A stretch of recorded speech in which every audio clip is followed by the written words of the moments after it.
Very cool, very cool. So welcome back to the fourth and final installment of our series, Strapped, where we have been exploring what God's Word teaches us about financial freedom.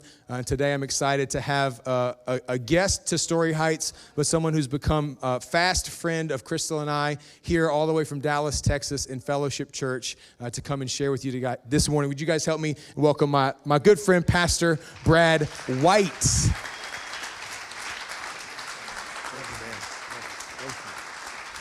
Hey, Story Heights, how are you? Man, I am so honored to get to be here with this incredible church. Unbelievable story. And to be with your incredible pastors. Aren't they the best? Pastors Tyler and Pastor Crystal. Thank you guys for letting me be here. Is that it? Oh, hey. Oh, that's awesome. What campus? Right, yeah, I got you right there. By Grapevine. In Grapevine. Oh, the one in Dallas. Oh, yeah. Okay, great. That's awesome. We have multiple campuses. That's the church. I'm one of the pastors there in Dallas, Texas. So I bring you greetings from Texas, all right? But I'm a Louisiana boy. I'm a Baton Rouge, Louisiana boy, just like Tyler is and Crystal. And so we've become fast friends. We have that connection. And I'm just so honored to be here with you. This is such a privilege. And your church is amazingly strong. I've spoken up in New England a good bit. This is an incredible church. Okay, New England and Boston, it's not really like Atlanta. You know what I'm saying? It's a lot different, right? And so this is amazing. You're in 3 services. The first service had a great crowd. I can't wait to see what happens at the 11:30 as well. So this is just awesome what God's doing. And I'm here because I want to kind of tie a bow on this series that Pastor Tyler and Crystal have been leading you through. And we're going to talk about money. All right? Now, I've been a pastor for 31 years.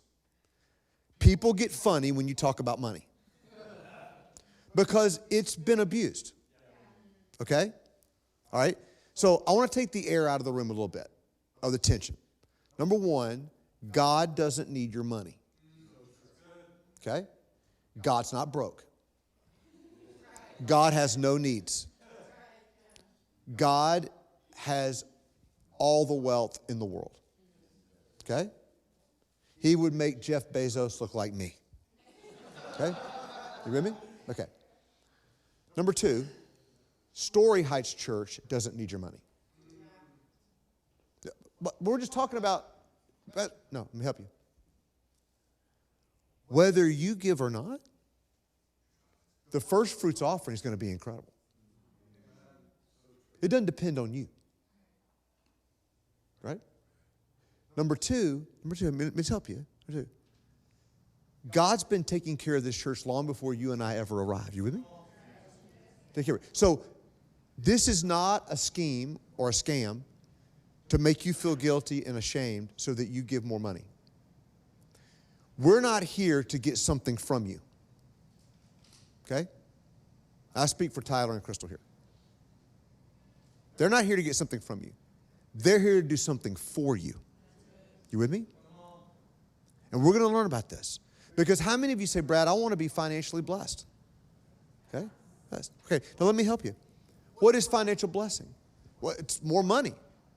Well, that's what we often think, that if we have more money, then we're gonna be more blessed. But if I had more money, I'd have a better marriage, I'd be a better person, I'd be less stressed, I'd be a better Christian, a better member of Story Heights, I could be more helpful to people, I could do all those things. Well, nothing wrong with having more money. I hope you have it. But if that theory is right, then the people with the most money are the happiest people. And the people with the most money have the best marriages. People with the most money have the best kids. The people with the most money are the best Christians. Is that true? No, and it's nothing around. It's not a knock on people that have money. I want you to. God bless you on that. It's just, you know as well as anybody, money's not the answer. Okay? Nothing wrong with having it, but it's not the answer. Okay? So being financially blessed is this. It's living in God's provision and God's protection. And what I'm going to show you over the next few minutes is how you can live in God's provision and God's protection. A number of years ago, my daughter, who's 21, she was about 5 years old. I took her to McDonald's. She loved McDonald's French fries. Anybody else like McDonald's French fries? I mean, come on. All right. So we went through the drive-thru, order a large fry. She had to have a large fry. I get the lady hands me the bag. You can just smell the fries. They smell so good, and the grease is coming through the bag. And I hand it to Caroline, who's in the passenger seat. And I just, if you eat it out of their bag, the calories don't count. Can I get an amen? Ready? All right. So I reached in her bag to get a fry, and she goes, "No, Dad. These are mine." I said, "Baby, I just want one." "No, Dad. These are mine." Now, what my little immature, curly-headed 5-year-old daughter didn't understand is, I bought those fries.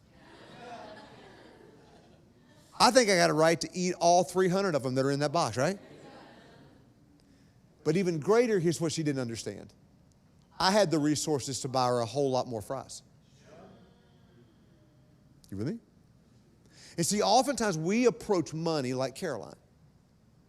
And that's what we're going to talk about. Take a look, if you will, at Genesis chapter 4, verse number 1. Let's read it. Now, Adam had sexual relations with his wife Eve, and she became pregnant. She was prego. When she gave birth to Cain, she said, "With the Lord's help, I have produced a man." Later, she gave birth to his brother and named him Abel. Say Cain. Say Abel. All right. When they grew up, Abel became a shepherd, while Cain cultivated the ground. When it was time for the harvest, Cain presented some of his crops as a gift to the Lord. Abel also brought a gift, the best portions of the firstborn lamb from his flock. The Lord accepted Abel and his gift, but he did not accept Cain and his gift. This made Cain very angry, and he looked dejected. "Why are you so angry?" the Lord asked Cain. "Why do you look so dejected? You'll be accepted if you do what is right. But if you refuse to do what is right, then watch out. Sin is crouching at the door, eager to control you, but you must subdue it and be its master." So we have these two young men, first two children of the human race. Okay? They were coming to bring their yearly sacrifice to God for the forgiveness of their sins. Okay? Abel was a rancher.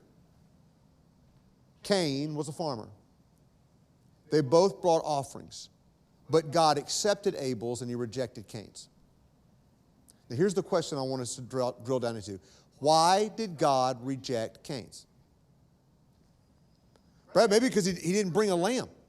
As I learned that when you see lambs mentioned in the Old Testament, it's a picture of Jesus in the New Testament.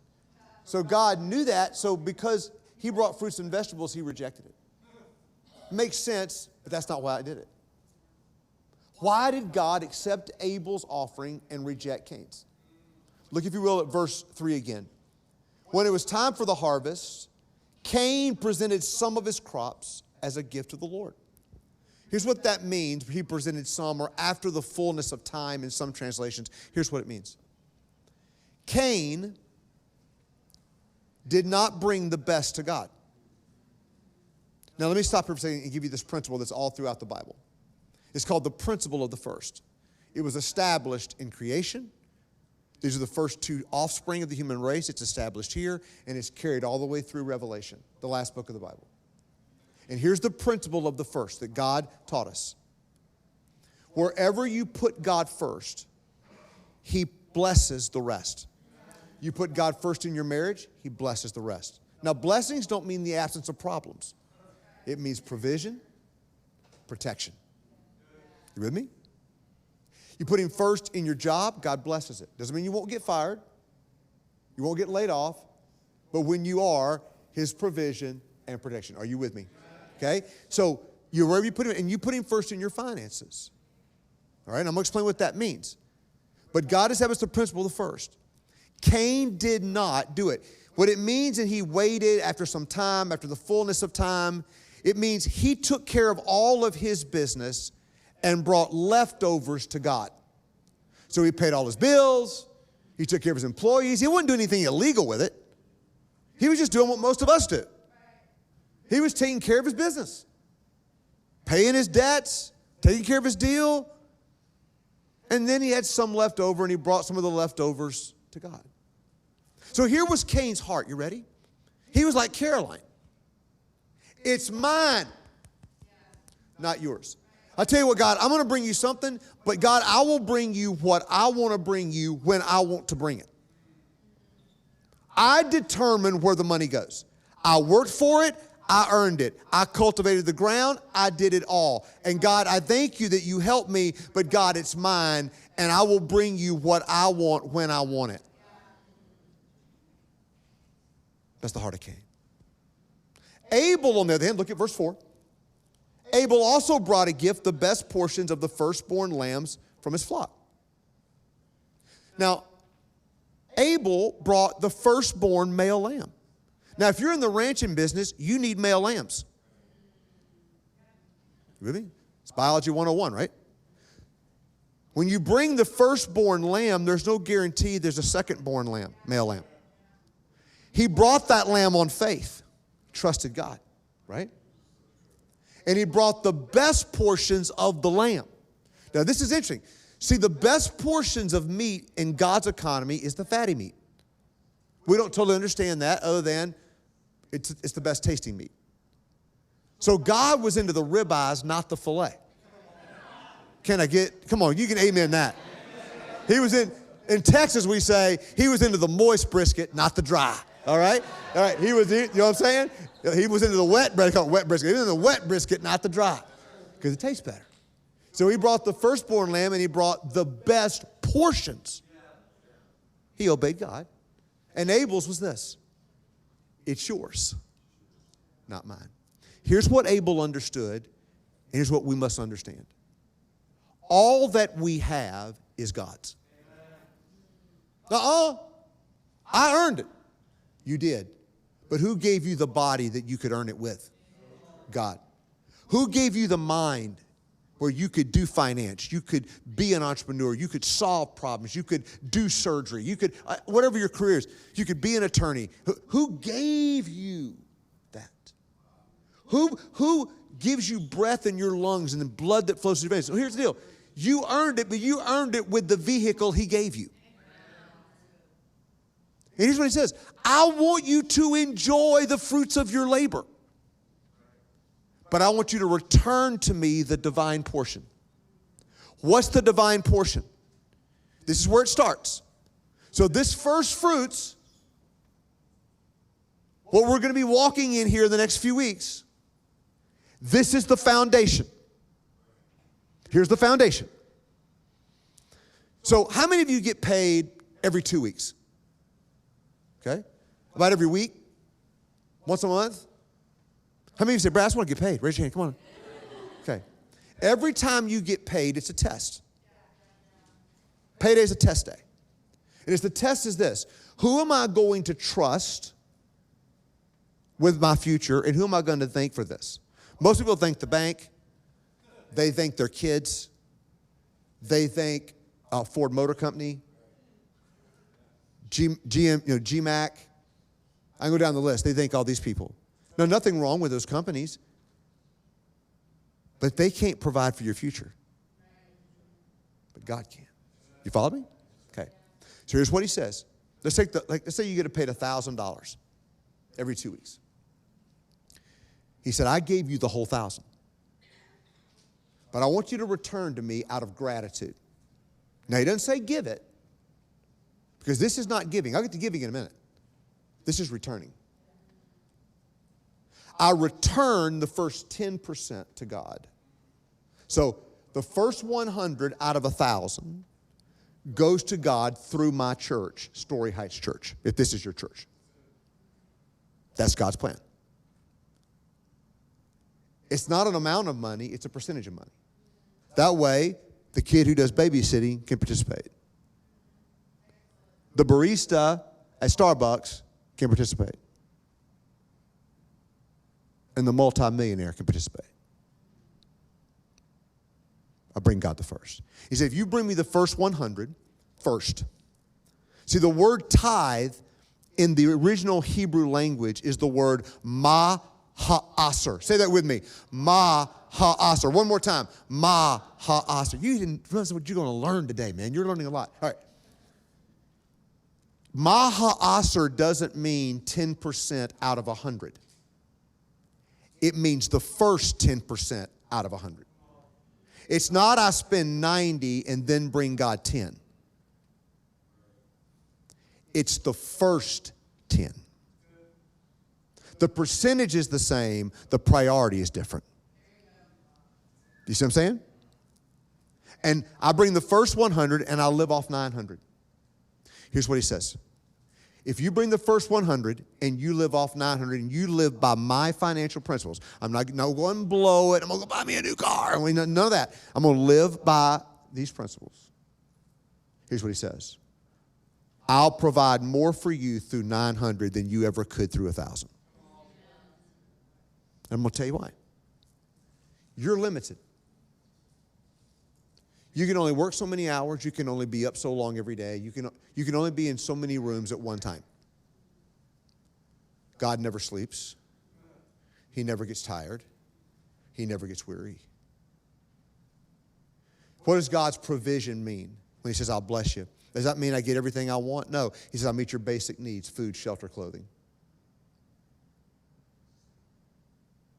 God never promised you'd be rich.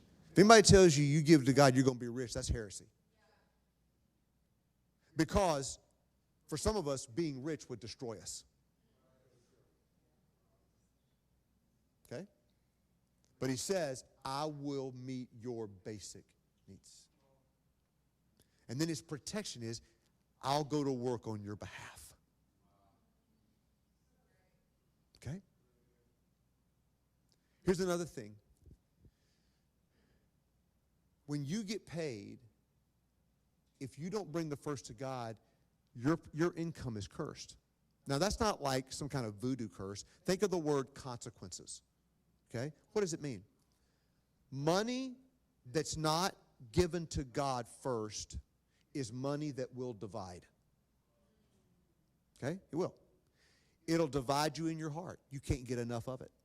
So you'll work more and more and more, way beyond what you need to avoid your family, miss moments, and work because you're divided inside. You can never be content. You have to have more all the time. Divide you. And I'm all for hard work and taking risks and going. I'm an entrepreneur. I'm all for that. But there are things more important than money. It'll divide your marriage. More marriages end in divorce over money than adultery. It divides it. It'll divide you with your children. It'll divide brothers and sisters. It'll divide. When you bring the first to God, the rest is blessed. Doesn't mean you're not going to have hard times. It doesn't mean that. It means God now is in work on your behalf, and he goes to work, and he can do more than you can. Okay? Now, what is giving? If this is bringing the first, what is giving? So bringing the first, that's where you begin. Okay? That's where you begin. And then giving begins at 11%. If you're not bringing 10, start there. In this commitment from the Strap series for the first fruits offering. If you're already doing that, I want to challenge you to leverage your life to bring over and above to God. Now, over and above, these are special offerings, all right, for specific things. And I want to challenge you in this. You will never, ever, ever outgive God. My wife and I, we give over and above. We always have. God honors it. God blesses it. You may not know this, but there's not some kind of denomination that funds StoryHeights Church. There's not some kind of fat cat out here that underwrites it. You know how this church moves forward? Through you and you and you. So I want to ask you, do you have the heart of Cain or do you have the heart of Abel? Is your heart, hey God, it's mine, not yours. I'll bring you what you want, what I want, when I want. Or is yours like Abel? It's yours, not mine. I'll bring you what you want when you want it.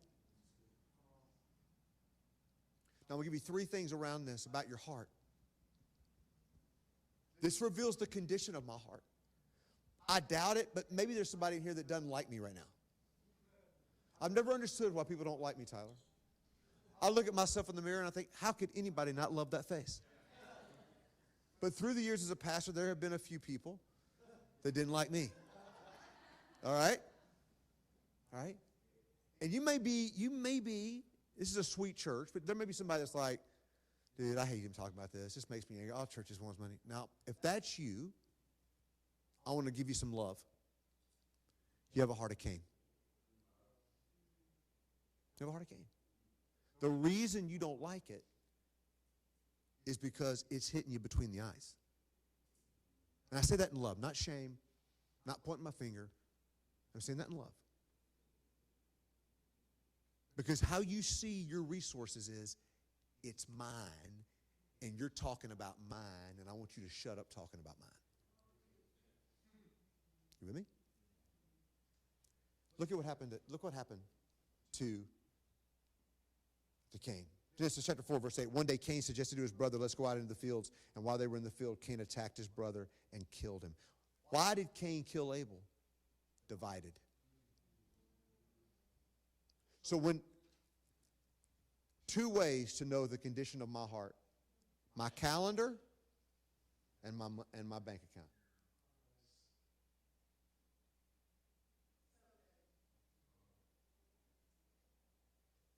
Number two, it determines how much God can trust me. Matt, come up here if you would. I want right here in the orange sweater on the front row. What's your name right here? Sarah, can you come help me, please? I want to get a lady up here in this service. Come up here, Sarah. Thank you very much. And then come on up here, Greg. All right? Just y'all stand right here. 1, 2, 3. Come over here, Sarah, if you would. Greg, stand down there if you would. All right. I'm going on a trip for the next 6 months. And I'm going to leave the care of my wife, Stephanie, and my 3 kids, Landon, Catherine, and Caroline, in the care of Sarah, Matt, and Greg. Everybody with me on that? So, Sarah, every month, here's what I'm going to do. I'm going to wire into your account $10,000, okay? You bring $1,000 to Stephanie, my wife. You live off $9,000, okay? You bring $1,000, you live off $9,000. Matt, I'm going to wire $10,000. You bring $1,000 to Stephanie, and you live off $9,000. Greg, same thing. Going to wire 10, bring 1, live off 9. Everybody understand? How many think this is a pretty good deal? Good deal. Okay. So I return after 6 months. Okay? And I see my wife, and I'm hugging her, my kids, and man, after when we went out to dinner, we celebrated, I've been gone. We put the kids to bed, and Steph and I are sitting down having a cup of coffee talking. And I said, hey, I wanted to ask you, did Sarah, Matt, and Greg, did they take good care of you while I was gone? She goes, Sarah, she was the most detail-oriented person I've ever known. She came at the same day every month and brought me $1,000. I could set the clock by it. That's awesome. How about Matt? Did you give Matt different instructions, Brad, than you gave Sarah? Because he brought me $3,000 every month. What? He brought 3? I only told him to bring 1.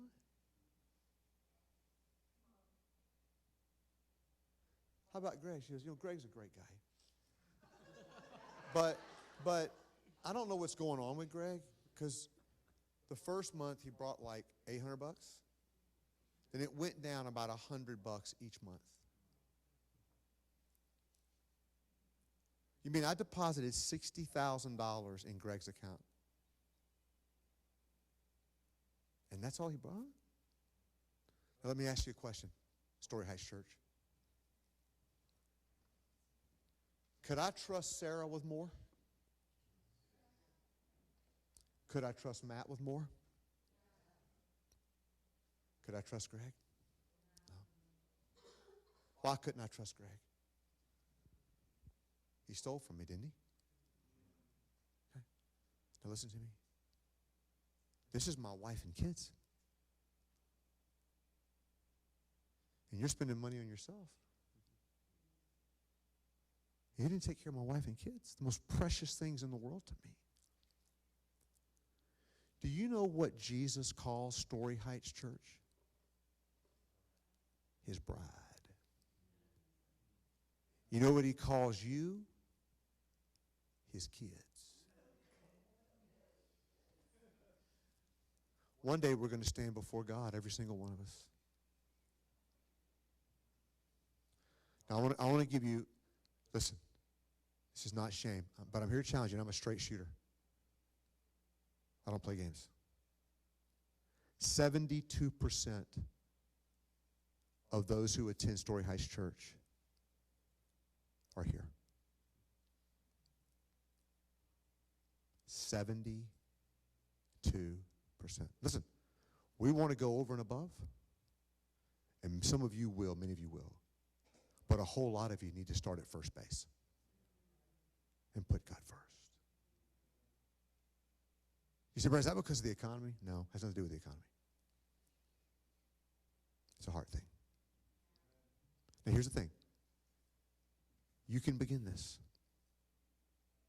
And I'm going to tell you, this is why some of you can never get out of the cycle of debt, and there's more month than there is money. You with me? Because you're not living under God's authority in your finances. This is why some of you have 10 times more than you had 10 years ago, and you're still empty. Because of this right here. I want to challenge you in love. I want to challenge you, if you're not doing that, become like Sarah. Start with the first. Decide today we're going to do it. You say, Brad, we don't have the money to do it. Exactly. If you had it, it wouldn't take faith. It takes faith.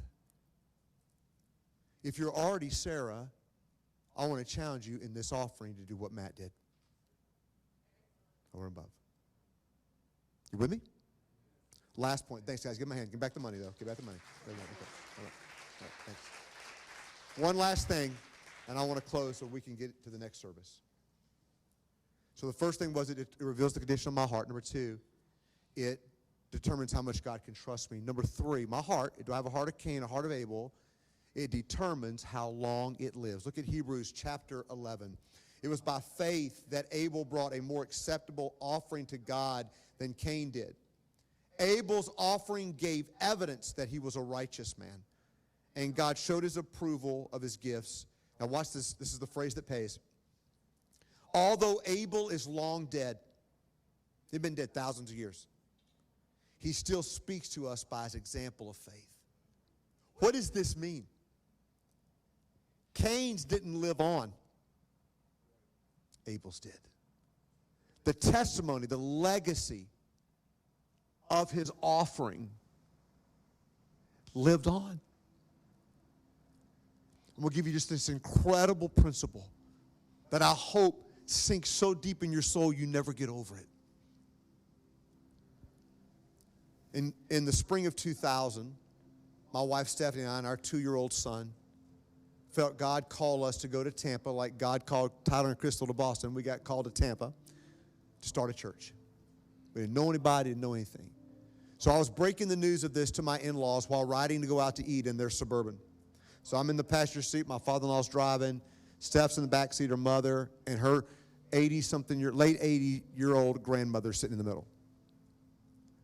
And they said, Brad, and they were pastors, they said, Brad, how are you going to do this?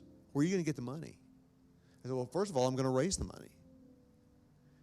And Steph's little 88-year-old grandmother said, Brad, her name was Norma, Brad, I'll be the first one to support you. I'm going to send you $250 a month. Beginning that next month, I'd go to our little P.O. box. There'd be a yellow check, Norma Foote, F-O-O-T-E, $250. For the first 2 years of our church, she gave it every month. Wasn't long after she started doing that, she got dementia and Alzheimer's. So she never knew this side of heaven. She's in heaven now. She never knew this side of heaven how that $250 lived on. But God in His mercy and grace allowed us to see over 21 years thousands upon thousands upon thousands of people just like you who their lives were radically changed by Jesus. I saw addicts set free, marriages healed, bodies healed. I've seen the most hardened, rough dudes be transformed into basically teddy bears, man. I mean, I've just seen God do it over and over and over again. Listen, every Sunday for 21 years, when I gave people a chance to give their heart to Jesus, like we'll give you in a moment, and those hands went in the air, I thought to myself, Norma still lives. She never knew this guy, but when this guy gave his life to Jesus, she still lives. This wife and mother